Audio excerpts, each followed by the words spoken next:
এই আকীদা বিশুদ্ধ করেন।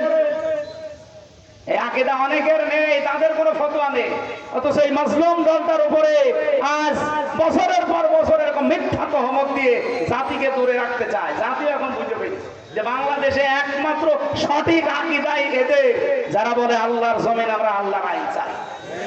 আমরা আল্লাহর জমিনে আল্লাহর আইন চাই না। এটা আপনি আন্দাজে উল্টা পাল্টা ধারণা করবেন না, আমি সঠিকটা বললাম। আপনি খুঁজে দেখেন, যদি এর সাথে না মেলে আপনারও দল করার দরকার নেই। 3 নাম্বারটা বলছে উন্নত চরিত্রের অধিকারী হওয়া লাগবে আমাদের। উত্তম চরিত্র গঠন করার মৌলিক যে পদ্ধতিগুলো আছে এগুলো অনুসরণ করা দরকার। আপনার চরিত্র যদি ভালো না হয়, উন্নত না হয়, আপনি জীবনে ইসলামে প্রবেশ করেছেন এটা বলতে পারেন না। আজ বিশ্বের বহু মানুষকে আমরা দেখতে পাচ্ছি, তারা উপরে মানবতার কথা ছড়ায় কিন্তু তাদের চরিত্র, এই যে ভারতে মুসলিম আইন, আমাদের বাপ দাদাদের ধর্ম, আমার বাপ দাদার হাজারো বিঘা জমি জায়গাগুলো ওয়াকফ করা, সেটা এখন অবৈধভাবে জোর করে জবরদস্তি করে অবৈধ আইন পাশ করে দখলের চেষ্টায় আছে। কথা বলছেন না?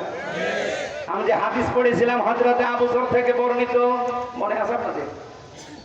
মানিদ দাআমা লাইসা লাহু ফালাইসা মিন্না ওয়ালিয়াতাবাওয়া মাকআদাহু মিনান নার।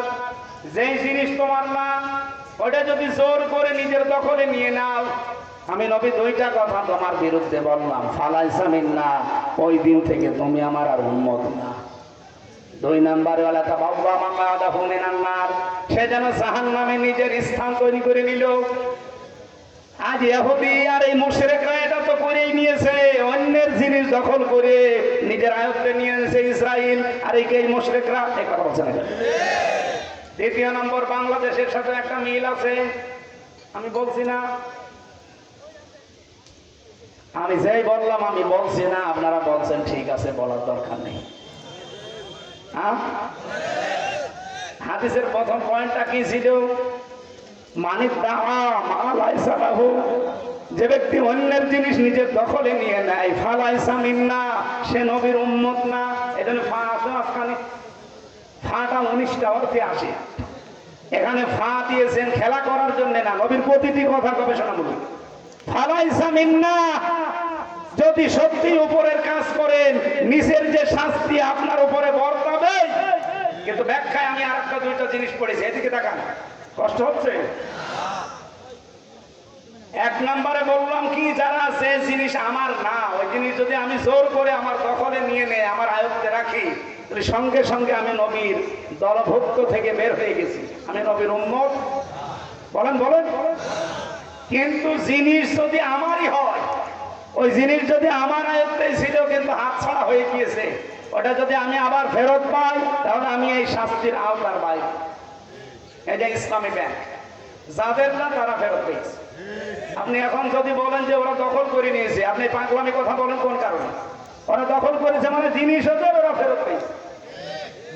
যারা এতদিন নিয়েছিল ইসলামী ব্যাংক, তাদের এদের মাথা ঘাম পায়ে ফেলা রক্তের তৈরি করা। কথা বলছে না কারণ?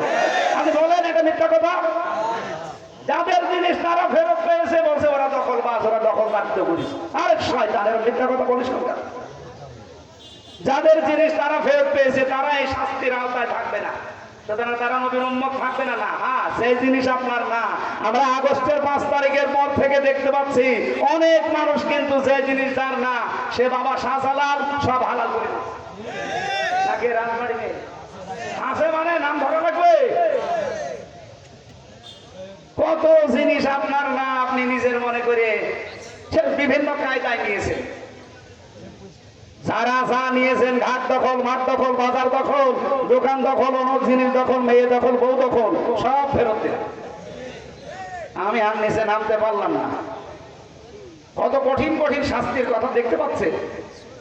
ফালাইসা মিন্না ওয়ালিয়াতাবাওয়া মাকআদাহু মিনান নার।